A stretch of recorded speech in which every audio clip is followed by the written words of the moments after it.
Qu'est-ce que nous allons apporter à la nation? Il n'y a pas d'équilibre familier sans équilibre mental. La santé mentale ne concerne pas que les jeunes. Je suis Emmanuel Lokono, diplômé en gestion des ressources humaines, journaliste indépendant, blogueur. Je suis un quêteur de sens.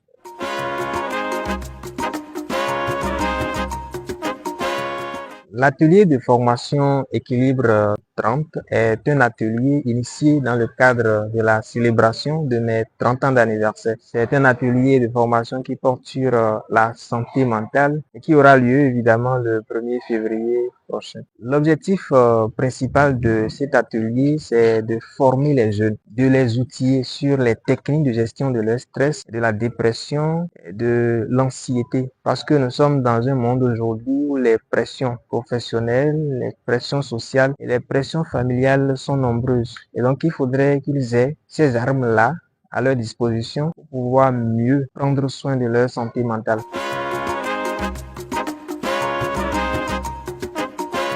J'ai choisi de célébrer mon anniversaire à travers un atelier de formation, surtout parce que lorsqu'on parle de transformation sociale, lorsqu'on parle de développement collectif, il n'y a pas de développement collectif sans une transformation individuelle. Et donc la transformation individuelle passe forcément par le travail sur soi pour assurer son équilibre mental, pour assurer sa santé mentale. Et donc c'est ma contribution en tant que jeune à l'édification, je dirais, au développement personnel de ces jeunes-là qui seront au nombre de 30 et qui vont bénéficier de ces différentes formations, de ces différentes communications. Et moi, c'est ma manière de contribuer à quelque chose, à la transformation sociale en tant que jeune.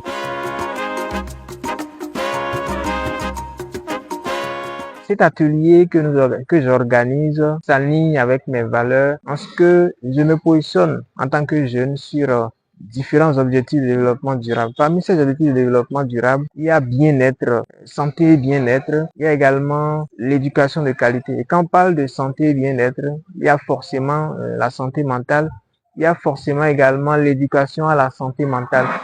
Et donc cet atelier, c'est un atelier d'éducation des jeunes à la bonne gestion de leur santé mentale. Cela s'aligne également avec ma vision en tant que jeune. Parce que à l'horizon 2060, je voudrais être un repère pour ce monde moderne sans repère. Et je me positionne déjà pour que les générations à venir puissent s'inspirer des actions que je mène et puissent s'inspirer également d'autres actions qui vont venir après et qu'ils puissent trouver véritablement sens à leur vie, contribuer à leur manière aussi à l'évolution, au développement de l'Afrique et du Bénin.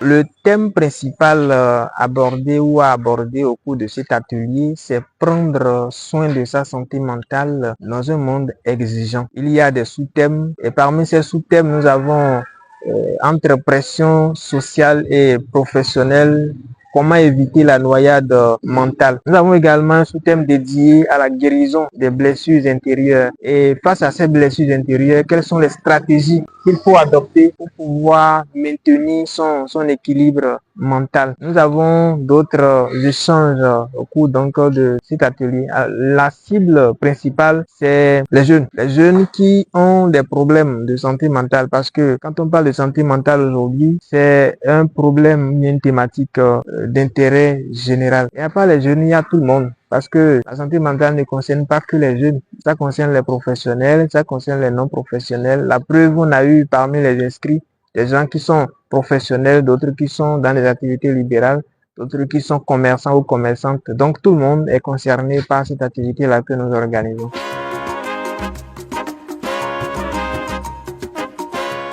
Les activités d'abord prévues, j'ai cité quelques thèmes que nous avons prévus dans le cadre de cet atelier. Nous avons un panel inaugural qui sera assuré ou animé par des experts que nous avons conviés. Et nous avons une séance de relaxation et de méditation. C'est une séance qui permettra aux participants d'avoir des outils pour gérer leur pression au quotidien, pour gérer les stress, l'anxiété, la dépression.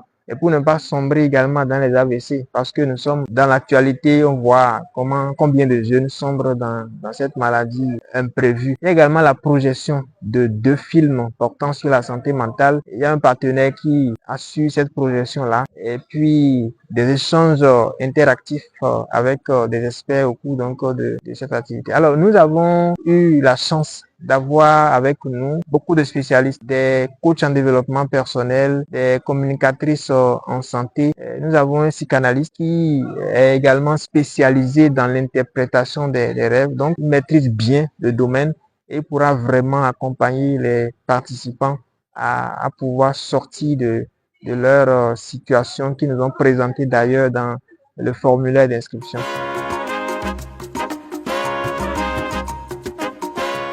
Ce que nous espérons que les participants retiennent sont de 2 ordres. C'est d'abord de comprendre les enjeux de la santé mentale aujourd'hui, de mieux maîtriser les contours de la santé mentale. Deuxième chose, c'est d'avoir vraiment ces outils-là, les différents outils qu'il faut, les stratégies qu'il faut pour avoir une vie saine. Parce que il n'y a pas d'équilibre financier, il n'y a pas d'équilibre social, il n'y a pas d'équilibre familier sans équilibre mental. Tout part de l'individu. Et donc, si ils ont ces outils-là, ils pourront vraiment gagner cet équilibre-là et donner le meilleur d'eux-mêmes pour leur développement intégral de la société.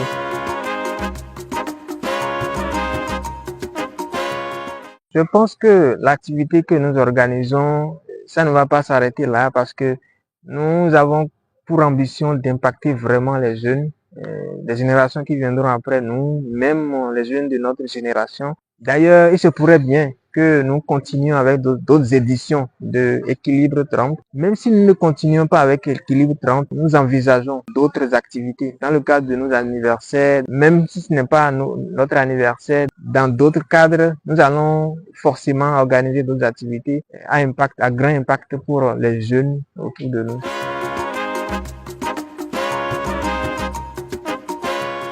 Le message que j'ai adressé à ceux qui me suivent, aux jeunes de façon générale, c'est un message vraiment essentiel pour moi. Parce que parfois on se demande ce que les autres veulent nous apporter. On se demande ce que la nation veut nous apporter. Mais on ne se demande pas, mais qu'est-ce que nous allons apporter à la nation? Parce que l'État, c'est qui? L'État, c'est chacun de nous. Et donc, lorsque l'on est en train de fêter un événement heureux, comme un anniversaire, c'est d'organiser par exemple des activités, même si ce n'est pas un atelier comme moi, d'organiser des activités communautaires pour vraiment contribuer en quelque chose, pour vraiment contribuer au développement, au bien-être commun de toute la nation. J'encourage vivement les jeunes à initier des activités comme ça dans le cadre de leurs anniversaires, dans le cadre d'autres événements, pour vraiment impacter des activités allant dans le cadre du développement durable, des activités allant dans le cadre de l'impact social et de l'impact communautaire. Et donc, je les encourage vivement. Je crois en une transformation collective à partir d'une transformation, d'un changement personnel.